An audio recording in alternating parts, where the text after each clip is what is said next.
Everyone, और एक और नए वीडियो में और एक और बहुत इंपॉर्टेंट वीडियो। इस वीडियो में आपको बताने वाला हूँ मॉपअप राउंड के बारे में कि क्या एक्सपेक्टेड कट ऑफ रहने वाला है, क्या आपको मॉपअप राउंड के अंदर में पार्टिसिपेट करना चाहिए नहीं चाहिए, आपको कौन सा कोर्स मिल सकता है, आपका रैंक 5000 है, 10,000 है, 15,000 है, 19,000 है, 20,000 है, कितना आपका रैंक है, तो आपको कौन सा कोर्स मिल सकता है, आपका क्या कैटेगरी है, वो सब कुछ इसके बारे में आपको बताने वाला हूँ। क्योंकि आपको पता है कल से आपका मॉपअप राउंड स्टार्ट हो रहा है, कल ही आपका चॉइस फिलिंग होगा। जो आपका मॉपअप राउंड है वही आपका फाइनल राउंड है, क्योंकि जब मैक्सिमम चांसेस होते हैं कॉलेज मिलने के इसी राउंड के अंदर में होते हैं। क्योंकि इसके बाद में ऐसा कुछ नहीं कि आपको सीट मिल ही जाएगा, जो मिल सकता है वो इस राउंड में। उसके बाद तो जो स्पोर्ट काउंसलिंग होती है उसमें बता पाना बहुत मुश्किल। तो चलो वीडियो को स्टार्ट कर दें। सबसे पहले मॉपअप राउंड देखो। मॉपअप राउंड होता है क्या, मैंने आपको पिछली वीडियोस में अच्छे से बताया हुआ है और आपको पता भी होगा 1 अक्टूबर से स्टार्ट हो रहा है। अब मैं आपको कट ऑफ के बारे में बताता हूँ। देखो, अब काउंसलिंग में पार्टिसिपेट करने वाले स्टूडेंट बहुत टाइप के हो सकते हैं। कुछ स्टूडेंट जनरल कैटेगरी का होगा, EWS का होगा, OBC का होगा, SC ST, और कुछ ऐसे स्टूडेंट जो UPS कैटेगरी जो पहले पार्टिसिपेट नहीं कर पाए थे, ठीक है ना। तो इस टाइप के सब स्टूडेंट होंगे। और उसके बाद में हर एक अपने अपने कोर्सेज को टारगेट कर रहा हो। कुछ स्टूडेंट तो पहले सोच के रखे होंगे नहीं हमको इस कोर्स में एडमिशन नहीं लेना, कुछ स्टूडेंट थे नहीं हमको इन कोर्सेज में एडमिशन लेना है, और कुछ स्टूडेंट ऐसे हैं कि जिनको कहीं भी एडमिशन मिल जाए उस टाइप का। और सब्जेक्ट ग्रुप कॉम्बिनेशन में भी अलग अलग है, जैसे ABC वाले हैं, PCB वाले हैं, PCM वाले हैं। तो चलो 1 बाय 1 मैं सबका बात करता हूँ। सबसे पहले मैं बात करता हूँ PCB वालों का, क्योंकि majority of student PCB category से बिलोंग करते हैं।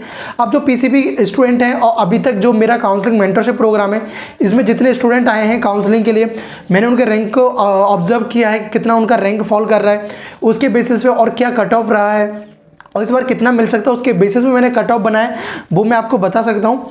और वो मैं आपको बता रहा हूँ कि एग्रीकल्चर में कितने तक मिल सकता है, अदर कोर्सेज में आपको कितने तक मिल सकता है। सबसे पहले अगर मैं बात करूँ एग्रीकल्चर के लिए, अगर आप जनरल OBC EWS, तो एग्रीकल्चर में 10,000 आपका रैंक है, अगर जनरल कैटेगरी में 10,000 तक भी आपका है, तो मॉपअप राउंड के अंदर में आपके चांसेस है मिलने के।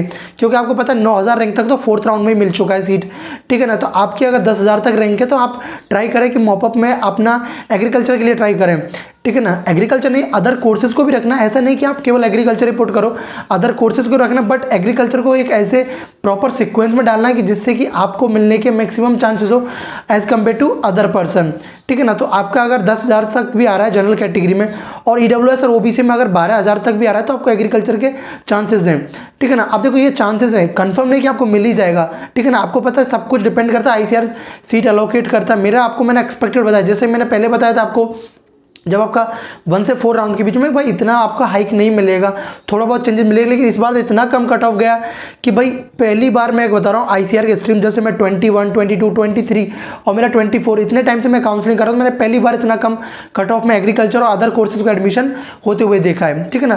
तो ये तो रहा आपका एग्रीकल्चर कट ऑफ के बारे में। अगर बात करूँ SC ST में, भाई 15 से 16,000 रैंक तक भी आपको मिल जाएगा SC ST में, और OBC EWS में 12,000 रैंक तक, 15 से 16,000 रैंक तक एग्रीकल्चर मिल जाएगा। भाई इससे ज़्यादा फिर भी आपको चांसेस है मिलने का, क्योंकि भाई आपका सेपरेट रिजर्वेशन होता है। इसी तरह से OBC EWS का भी इस बार रिजर्वेशन है, बट उसमें क्या स्टूडेंट बहुत ज़्यादा होते हैं, तो इसलिए आपका 12 तक भी पहुंचेगा, वो आपका चांसेस है 12,000 तक पहुंचने का। उसके बाद में जो अदर कोर्सेज है, जैसे PC वाला कर सकते हैं अपना हॉर्टिकल्चर, फॉरेस्ट्री, फिशरीज हुआ, कम्युनिटी साइंस, BTech बायोटेक्नोलॉजी हुआ, तो BTech बायोटेक्नोलॉजी या भी ये भी, इसका भी लास्ट तक जैसे कम्युनिटी साइंस की बराबरी कट ऑफ रहता है, तो इसके भी अगर आपका 15, 16, 17, 18 जितना भी है उसके बाद में, तो आपको मिलने की पॉसिबिलिटीज़ है। तो मैं बोलूँगा आपका इस बार कितना भी रैंक हो, भाई इस बार अपने आप को एक चांस दो और मॉपअप राउंड के अंदर में पार्टिसिपेट करो। PC वाले, ABC वालों के साथ तो भाई 5 कोर्सेज के लिए एलिजिबल हो, एग्रीकल्चर, हॉर्टिकल्चर, फॉरेस्ट्री, फिशरीज, और जो बाकी के जो कोर्सेज का मैंने बताया सेम कोर्सेज यही रहेगा आपका कट ऑफ भी। बट आपको क्या करना है भाई, बहुत सारे कॉलेजेस अलाउ नहीं करते, तो उन सबको हटा देना, उनको फिल मत करना, वरना बाद में फिर आप रिजेक्ट हो जाओगे। इस चीज़ का जरूर ध्यान रखना है। और PCM वाले हुए भाई, PCM वालों का जो मैंने अभी बताया एग्री हॉर्टी कट ऑफ तो ये रहेगा, लेकिन जो BTech के कोर्सेज हैं भाई 15,000, 16,000, 17,000, 19, 20 तक जितना भी हो, आप काउंसलिंग में पार्टिसिपेट करो। आपको काउंसलिंग में पार्टिसिपेट करना, आपको एक सीट मिल जाएगा, बट आपको ध्यान रखना है कि अच्छे से चॉइस फिलिंग करना, अच्छे से काउंसलिंग करना, जिससे कोई भी मिस्टेक ना हो। और जिन कोर्सेज मतलब आपको अगर मॉपअप में भी ऐसे ये इस टाइप से करना है कि आपको जो भी कॉलेज मिले वो एक अच्छा कॉलेज मिले, ठीक है ना, एक अच्छा कोर्स मिले आपको, ठीक है ना। अगर जैसे जिसका 18,000, 19,000, 20,000 रैंक आ रहा है, और अगर वो PCB से और PCM से, भाई आपको कम्युनिटी साइंस हुआ, ये सब आपको मिल जाएगा। BTech बायोटेक्नोलॉजी मिलने का चांसेस रहेगा आपको 15 से 15, 16, 17, 18, इसमें कहीं ना कहीं आपको BTech बायोटेक मिलने का चांसेस रहेगा। तो इसलिए ठीक से चॉइस फिलिंग करना। तो ये मेरा इस वीडियो का मेन मोटो था कि आपको पार्टिसिपेट, भाई देखो अब तक आप पहले कभी पार्टिसिपेट किए हो नहीं किए, लेकिन मॉपअप में जरूर पार्टिसिपेट करना, ठीक है ना। बहुत इंपॉर्टेंट होता है, क्योंकि मॉपअप में क्या होता है, जो आपका नॉर्मल कट ऑफ से ज़्यादा कट ऑफ भी आपका चला जाता है, ठीक है ना। तो अगर पहले आपको 12,000 तक जो चीज़ें मिली तो वो अब 14,000 तक भी मिलने का आपको पॉसिबिलिटीज़ रहता है। बाकी तो आपके ऊपर डिपेंड करता है आप करोगे नहीं करोगे।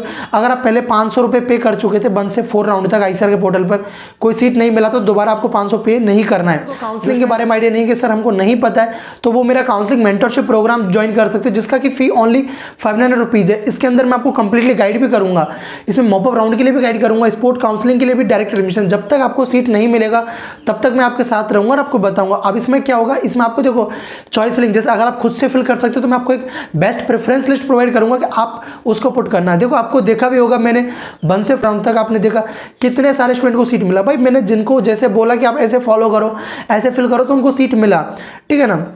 सो आप भी जाके उसमें अगर आपको नीड है कि हमको नहीं पता सर, कोई गाइड करने वाला नहीं है, और आप क्योंकि बहुत सारे स्टूडेंट ऐसे देखो जो एबीसी से कुछ भी कोर्स पुट कर रहे हैं, बीटेक एजी के लिए वो एलिजिबल नहीं, उसको भी पुट कर रहे हैं, तो इन सब मिस्टेक को आप ना करो, तो आप इसको ज्वाइन कर सकते हो।